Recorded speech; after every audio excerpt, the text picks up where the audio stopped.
യേശുവിന്റെ കൈവച്ച് പൈതൽ വളർന്നു, ജ്ഞാനം നിറഞ്ഞു, ആത്മാവിൽ ബലപ്പെട്ട് കൃപ കൂടെ ഇരിക്കും. നിന്റെ വചനത്താൽ അനുഗ്രഹിച്ചയക്കും പിതാവിൻ്റെയും പുത്രൻ്റെയും പരിശുദ്ധ ക്രൈസ്തലോട്. Hallelujah, hallelujah.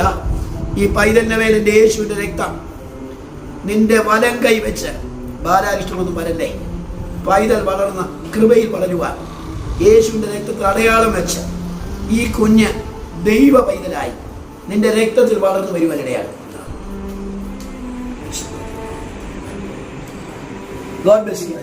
ഞാനേ ഒരു ദിവസം ഇതുപോലെ ഇദ്ദേഹത്തെ കണ്ടപ്പോ ഞാന് പറഞ്ഞു, നിന്റെ പപ്പ ഒത്തിരി കഷ്ടപ്പെട്ട ഒരാളാണ്, നിന്റെ പപ്പയുടെ കണ്ണുനീര് സ്വർഗത്തിലുണ്ട്, അതിന്റെ ഫലമാണ് ഇതെല്ലാം. അതെല്ലാം ഞാൻ എപ്പോഴും ഓർക്കും. നിങ്ങൾ രണ്ടുപേരും കണ്ണുനീര് സ്വർഗത്തിൽ.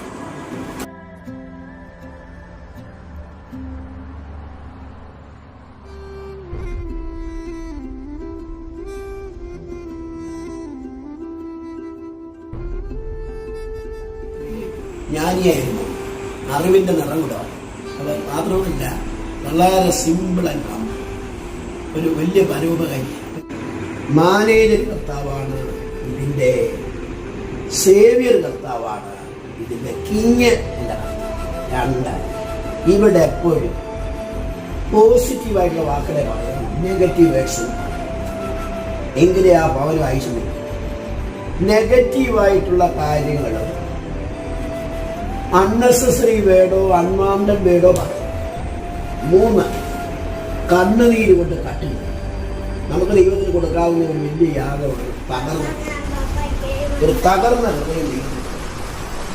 അമ്മയും പപ്പായും സമയം കിട്ടുമ്പോൾ പ്രാർത്ഥന, ദൈവം തന്ന വീട് നിന്റെ ഹിതമയുടെ നാലാമത് ഈ വീട്ടിൽ സ്നേഹം പറയാം. യഹോവ വീട് പണിയുന്നതിനും പണിയുന്നുണ്ട്. സ്വർഗം തുറന്നു മനോഹരമായ ഒരു ഭവനമാണ്. ഇതിന്റെ ഉടമസ്ഥൻ കർത്താവാണ്. ഇവിടെ എപ്പോഴും സ്നേഹം, ഐക്യം, വണ്ണസ് ആൻഡ് ഹാർമണിയുള്ള ഒരു കുടുംബം, ദൈവാനുഗ്രഹത്തിലുള്ളവർ. ഈ ഭവനത്തിൽ പൈശാചികം കയറരുത്, ദുഷ്ടകളി വരരുത്, അനർത്ഥങ്ങളൊന്നും വരരുത്. ഇവിടെ യേശുവിന്റെ തങ്കക്കാലം ഭവനത്തിന് ശാശ്വത മൂല്യമായി പ്രത്യേകിച്ച് മാതാവിനെയും പിതാവിനെയും ഒത്തിരി കഷ്ടപ്പെട്ടവരെ, ഇല്ലായ്മയിൽ തുണി മുറുക്കി കൊടുത്ത കഷ്ടങ്ങളിൽ